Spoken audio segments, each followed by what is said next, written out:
All right, I'm in Ephesians chapter 4. I'm going to move forward into verses 20 to 24 in this message.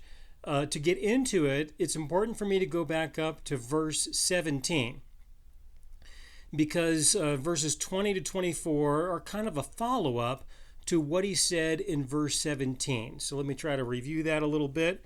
In Ephesians chapter 4, verse 17, he says, "This I say, therefore, and testify in the Lord, that you should no longer walk as the rest of the Gentiles walk, in the futility of their mind." All right, in the futility of their mind.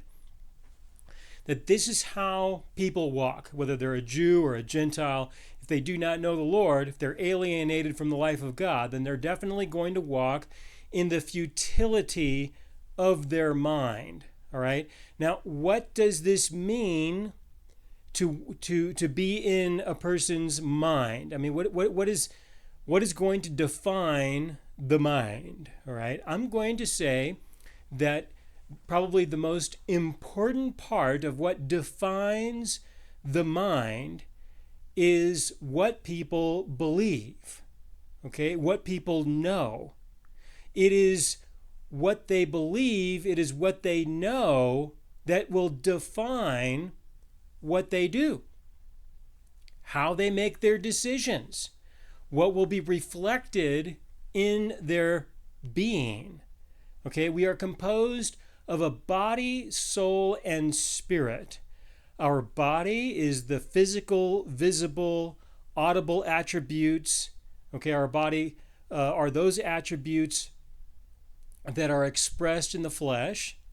And our mind, or more like our soul is composed of our mind, our mind to think with, and our will to choose with, and our feelings that result from whatever it is that we are thinking.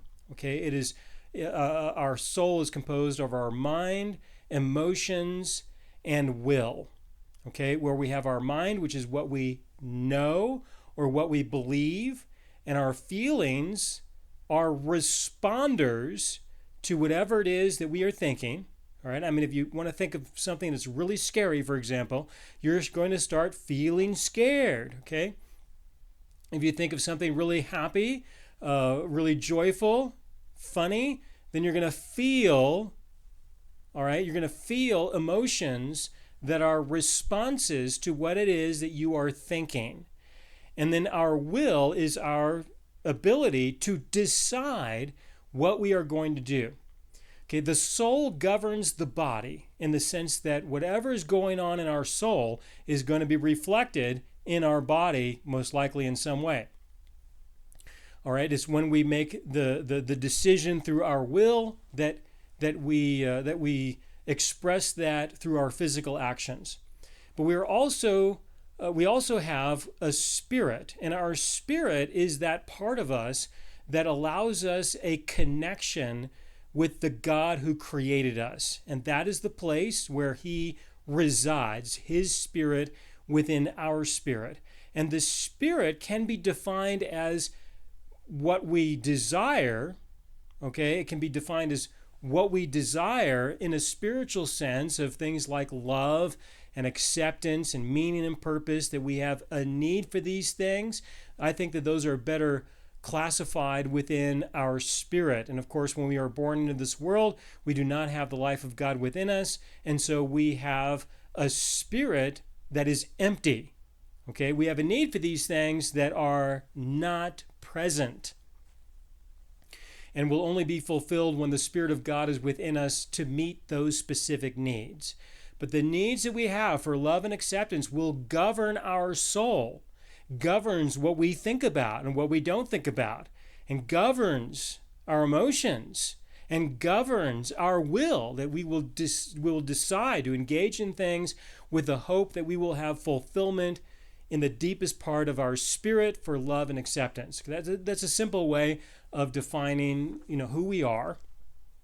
Okay, and that it's important to recognize that this part of us, our mind, all right, that part of us, our mind, is critical to all of these things working in a functional way. Otherwise, we function in a dysfunctional way, futile, all right, absolute futility in however it is that we function. The solution to this is, of course, to make sure that we are corrected with the truth, with what is true. And whether we know the truth or we believe the truth, we're kind of there, we're getting close to knowing. It is the truth that really makes the difference. Now, of course, if you were to ask someone, are you deceived? Okay, chances are they're going to say, no, I don't think so. All right. What that means is that, you're asking a person, are you deceived? Are there things that you believe that simply are not true at all? And a person's going to say, no, I don't think so. I think that everything I believe is true. Okay. Everything that I know is true. Everything I believe is true. Okay. And that's how people function. I mean, if there were things that I believed, that I trusted in, that I knew were not true, okay, I would make a correction to that. Everybody would make a correction to that. Okay, now when you consider God, He is the one who really defines what is true. If there is a God, right? If there is a God who created all things and created us, and has authority over the entirety of the universe, of all existence, then He's the one who defines what is true, what is not true, what is real, and what is not real. He gets to do that. That's part of Him being the designer of His creation. And so whatever it is that God thinks, okay, what He thinks, how He feels, and what He knows really does matter. Okay, and so there is a connection between our mind and the mind of God. And the connection has to do with the fact that if we are believing things that are not consistent with what God thinks, then our lives and our being and our existence will be completely futile. Okay, that's the design of God. So if we are to make an improvement, beyond futility, if we're going to make an improvement, then this is only going to occur as we get to know what He thinks, what He knows, the truth that He defines. The more we discover the truth of God, the truth that He reveals, the way He sees the world that He has created, things like that. All right? The more we incorporate those realities into our minds and surrender to the truth that He has defined and allow that to be an integral part of who we are in our own minds, and we recognize that these are fundamental truths that God has defined, that He has revealed, the more that we do that, the more we will step away from living our lives in absolute futility. Okay? Because we will become more connected with the purpose of God, which is eternal in nature. And that is our only way to escape futility in our minds. All right, we must be adjusted. All right, what is going on in our minds, the truths that we think are true, are real, need to be adjusted so that they are compatible with what God thinks, with what He knows. And anything outside of that is going to be a deviation that will create conflicts, problems, difficulties, definitely a lack of peace in your life. All right, so we've got verse 17 where he speaks of the futility of the mind. Verse 17, this I say therefore and testify in the Lord that you should no longer walk as the rest of the Gentiles walk in the futility of their mind, which means you are now to walk in a different way.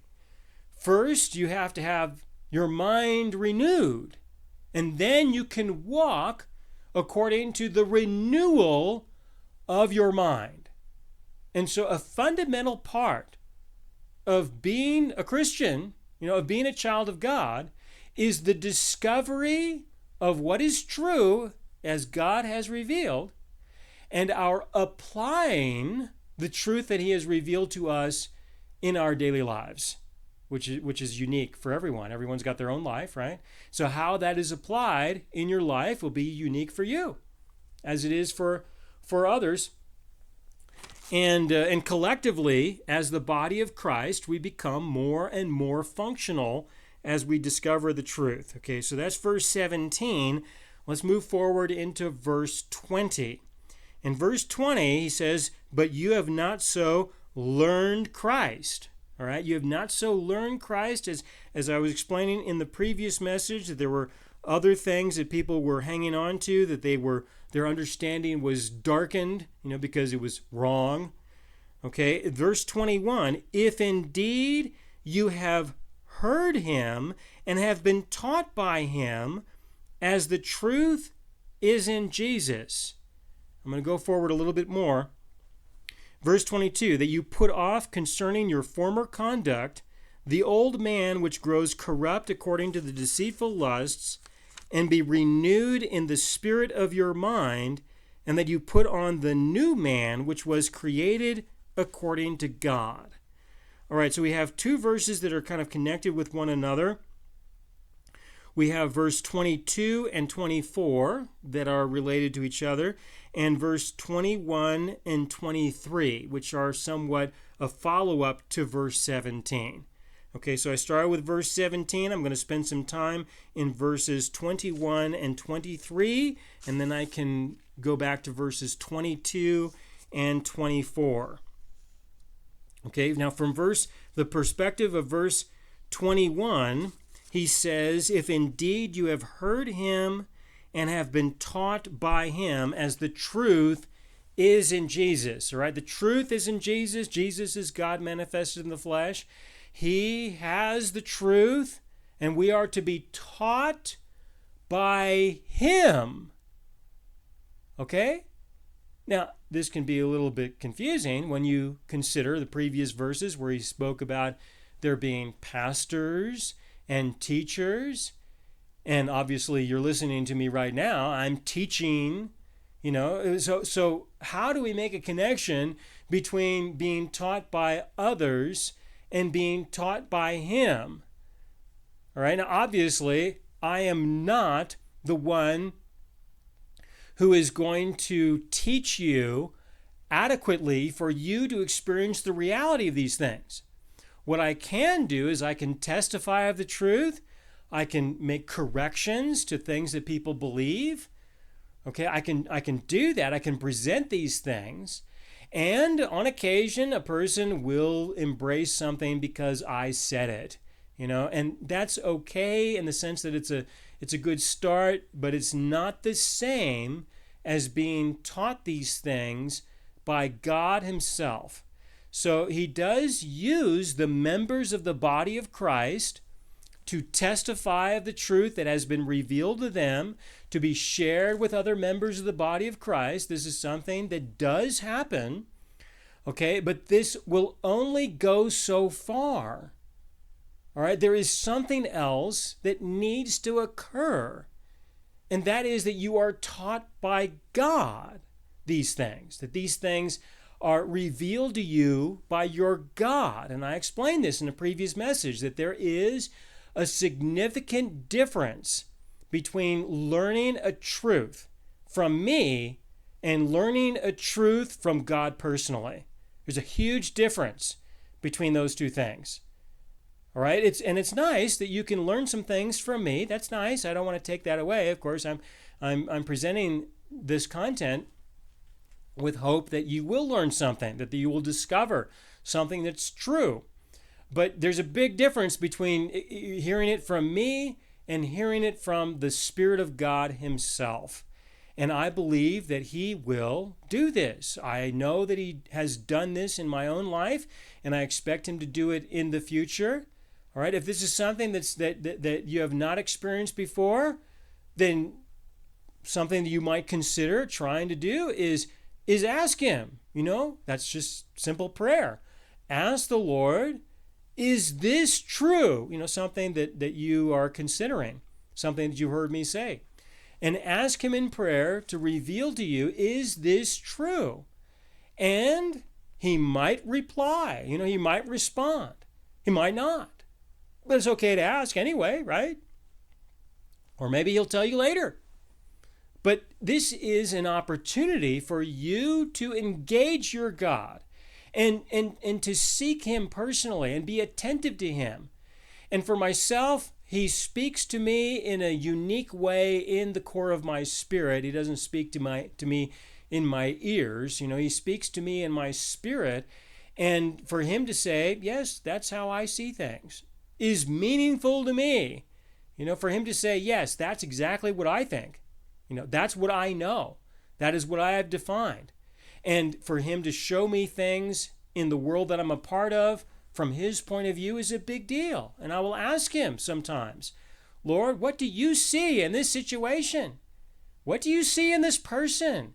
What do you see in this circumstance?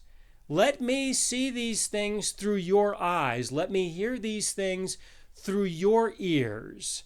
What is your perception of what is taking place? And there have been times when he has responded to those requests. Okay? This is where you need to go. If you don't go in this direction, if you don't go there, you're not being taught by Jesus.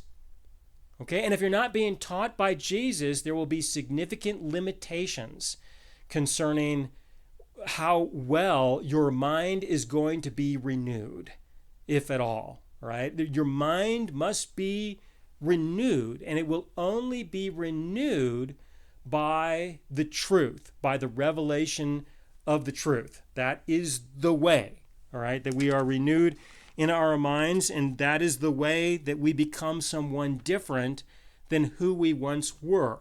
We become someone who is conformed more to the reflection of God. And I say that as a way of defining what it means to be in the image of God.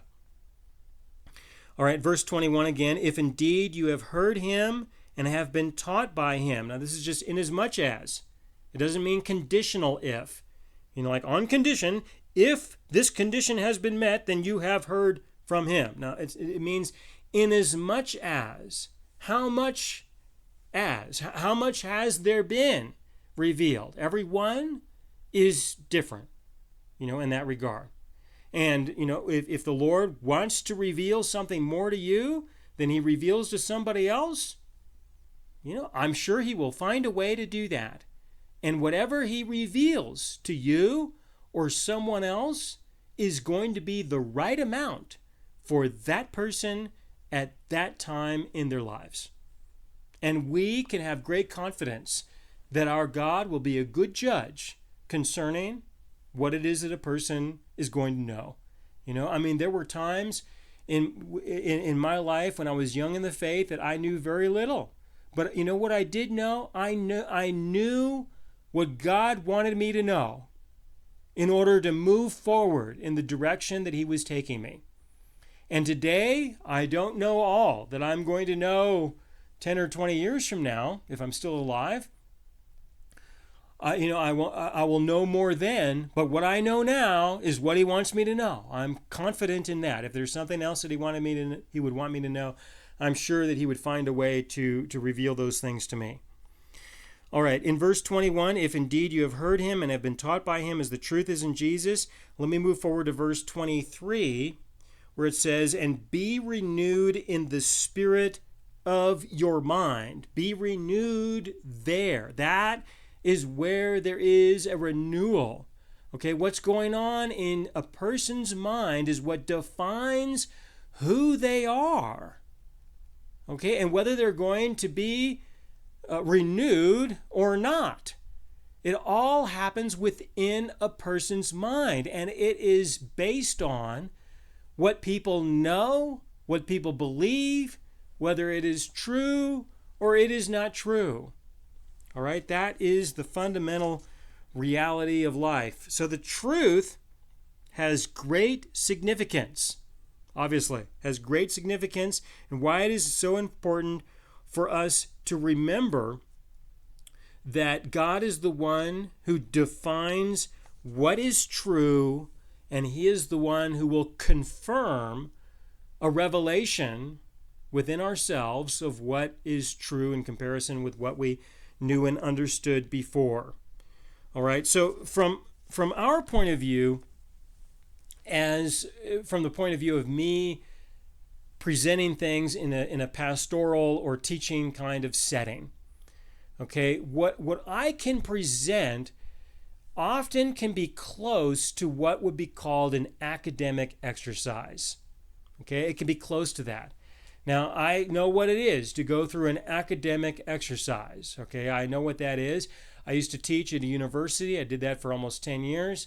And I know what it is to pick up a book on some topic that I know very little about, study that book, come up with a set of lectures, set of assignments, and present those things, and also present exams to test whether a person would understand the content that they are expected to know or not. I know what that is. I'm very good at that. I did that many times. I did that on many occasions. But there is a huge difference between that and the Bible. All right? I mean, the scriptures, simply from what I can tell, cannot be well addressed in that way, because the scriptures testify of a person. From an academic exercise point of view, we want to know the truth of the content. We want to know the content itself. And through knowing the content, then we can build things, we can design things, we can invent things. We can successfully solve certain kinds of problems. That's nice. All right, and that's good. But the Bible is not that way, because the Bible testifies of a person. Okay? And this person cannot be known through some kind of academic exercise. All right? I can testify of the person, but there are limits concerning how far I can go in helping someone else, helping you get to know this person. You have to get to know the person who I can testify of from kind of an academic exercise point of view. You can get to know him a little bit. You can discover some things. You can be confronted with things that you believe that are not likely true, and reconsider those things. We are able to participate in each other's lives in that way. And that's fine. That's good. And that's something that we should encourage and enjoy, but always keep in mind that there is a difference between the academic exercise of study and exposition. There's a difference between that and the relationship that you will have with God personally. There is a huge difference between the two, and it's important to be aware of that difference, and so that you can enjoy both parts in their proper context. All right? That's why I believe he's emphasizing that we are to be taught by Jesus, okay, or to be taught by our God even more. Okay, let me go back to verse 22. In verse 22, he says that you put off concerning your former conduct the old man which grows corrupt according to the deceitful lusts. All right, what this means is that there is someone who we once were, and we are to let that person go. Now, that can be kind of awkward, for us, because we tend to really love ourselves. We like who we are. We like what we believe. We enjoy the lusts that we have. We enjoy the conduct that we are involved in. And even though it is probably evil, all right, in one way or another, as people live their lives for the indulgence of their flesh, okay, given the appeal of these things, we are to still let these things go. All right, verse 22 is to put off these things. Verse 24 has to do with putting on something else, embracing someone else. Okay, now if you approach this from the perspective of the law, then you will fail. All right, if you approach it from the perspective of the law and say, these things are evil, let's stop doing these things that are evil, other things are good, let's start involving ourselves in things that are good, Let's just do that with our commitment, with our conviction, with our determination, that we are going to do this. And what that means is it's going to be done out of the energy of our flesh. And there can be some changes in that regard. I don't want to take that away completely. I can understand that. But there is a difference between doing these things out of our own conviction and doing these things because there has been a genuine change within our being. This change happens as we let go of things that are not true and embrace those things that are. This is going to be a gradual experience. But when this happens, all right, when our God gives us revelation of the truth from his point of view, that we see things through his eyes and hear things through his ears, that we know what he knows, all right, that we are corrected in what we believe because of what he reveals to us, this will have an impact on who we are and how we relate to the world that we're a part of. All right, it will have an impact. It will interfere with how we once behaved, because we're going to be encouraged to behave differently. When this happens, because of the work that he does within our spirit, then we simply do not resist the change. Okay, that's how I perceive this. That we are not to resist the change. Allow the change to take place that he does within you as a person.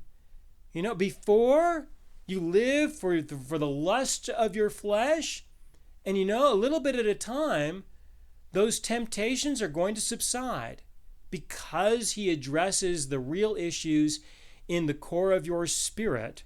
As he does that, this will be reflected in your mind, in your soul, in your mind, emotions, and will, and you will decide to behave differently. You're going to be tempted to behave differently. There will be a new temptation, and that is to live in accordance with who you now have become. That's going to be a temptation. Oh my goodness, I'm being tempted to live differently, to respond differently, to engage the world differently, to live my life differently. All right? When that happens, don't resist those temptations. Don't resist them. As you embrace the new life that God has called you to, it will be easier to let go of the old life, the old person who you once were. Because he's going to change you. You're going to become a different person. Obviously, a little bit at a time. So as this happens, let go. It's okay to let go of who you once were. It's okay to do that. Just let go of that. Not because you're wanting to be obedient to God, or you're afraid that he's going to punish you, or you're going to miss out on some blessing, or you're not going to be properly rewarded as you would like. Okay, not because of those reasons, but because of who he is to you, and of who you are to him. That you will let go of who you once were and embrace who he is making you into being. You have the old man and you have the new man. And that's how that exchange takes place. There will be an exchange for who you once were, for who you are going to become. All right, so again in verse 22, that you put off concerning your former conduct the old man which grows corrupt according to the deceitful lusts. How do you put this off? Do you do it because, you commit? You're going to be determined? No, you put it off as the Lord encourages you to put it off. Okay? Don't resist the change that he will do within you. Let it happen. Let it be okay. All right? And how this, I can testify of this, but you have to experience this yourself because it's between you and the Lord. It is a personal relationship between you and him. And as I mentioned in a previous message, I experienced a lot of this and didn't even know it was happening. until much later, where I asked the Lord in prayer, what did you do? How did you do it? I'm not the same as who I once was. How did that happen? And I've explained to you what he has explained to me, but you must hear it from him also. Okay, so that's verse 22, that you put off the old man, in verse 24, and that you put on the new man, which was created according to God in true righteousness and holiness. Okay, he speaks about your new identity, that you are not who you once were from his point of view. When you were born again by the indwelling presence of the life of God, of the Holy Spirit of God, when you were born again, you were made into a new creation, right? You are holy because of what he has done for you. You are righteous because of what he has done for you, not because of what you're going to do or you're not going to do, but because of what he has done, what he has decided, what he has declared. You are holy and righteous because of what he has done. Therefore, put on the new person who you are, which means to live in the truth of who you are, that you are now holy, you are now righteous because of what he's done, and to embrace that truth, embrace that reality. You are a new person. Believe that. Trust that. Let your decisions be a reflection of who you are now. So we have to discover and understand who we are now, our identity in Christ. But when we do that, then we can embrace who we are, which means to put on, and with a recognition in our mind of who God has really made us to be. And there is a trade-off. There is an exchange between letting go of who we were, the old man, and embracing the new man. That's how that works out. Okay, and again, all of this happens because of the truth. In verse 23, this happens as we are renewed in the spirit of our mind. Verse 23, and be renewed in the spirit of your mind. That is where the renewal happens. It happens as you are confronted with the truth, you discover the truth, you embrace the truth. This is where the renewal takes place. Okay? This is where it happens, and it is realized as you let go of those things you believed before. That's letting go of the old person. And as you embrace those things that you know and believe now, that is becoming and embracing, putting on the new person. Okay, so that's how I see these verses in Ephesians chapter 4, verses 21 to 24. Verses 21 to 24. For those of you who are using this for small groups, I've got a question that could facilitate some conversation. How have you been renewed? All right, just an open-ended question. How have you been renewed? Or how have you been changed into a different person? All right, it's an open question that can initiate some conversation. And I'll continue into verse 25 in the next message.